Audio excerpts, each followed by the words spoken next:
Shalom, shalom, shalom, shalom, mes bien-aimés, de partout où vous êtes, soyez bénis depuis votre position, que la joie de l'évangile vous comble et que la paix du Christ soit notre partage. Oui, bienvenue sur notre émission de chaque jour qui fait partie justement de notre programme hebdomadaire, donc une exhortation biblique dénommée un verset biblique par jour. Bien, mes frères et sœurs, aujourd'hui, nous allons donc justement par la grâce du Seigneur, ensemble avec vous, nous allons étudier la contenance comme fruit du Saint-Esprit. La contenance. Bien-aimé, la contenance en tant que fruit de l'Esprit Saint et la maîtrise de soi et la modération dans les désirs des choses permises. Cela implique de ne pas se laisser dominer par nos passions et d'agir avec équilibre et de ne pas rechercher les plaisirs physiques et de manière désordonnée. Elle se distingue de la chasteté qui concerne la mesure dans les désirs interdits et de la maîtrise de soi, la modestie, qui concerne les actions extérieures. Alors, l'explication de la contenance comme le fruit de l'esprit.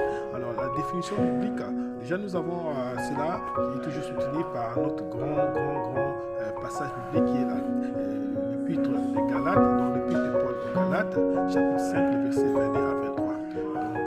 Nous le savons déjà que là, Paul explique, il parle des fruits, de tous les fruits du Saint-Esprit.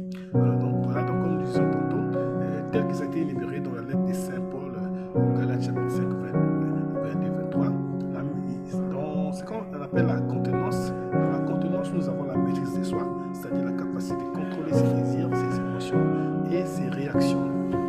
Parce que nous avons parlé de la maîtrise de soi, mais la contenance vise aussi la maîtrise de soi et aussi autre chose. Donc, savoir on commence par la maîtrise de soi. Donc, c'est donc la personne qui est capable de maîtriser ses désirs, peu importe ses expériences, ses émotions, ses désirs, ses émotions, ses réactions. Alors, le Saint-Esprit l'aide. Donc, c'est le Saint-Esprit qui joue ses rôles. Le Saint-Esprit l'aide, donc celui qui est croyant ou chrétien, à être maître de lui-même et d'éviter les explicités.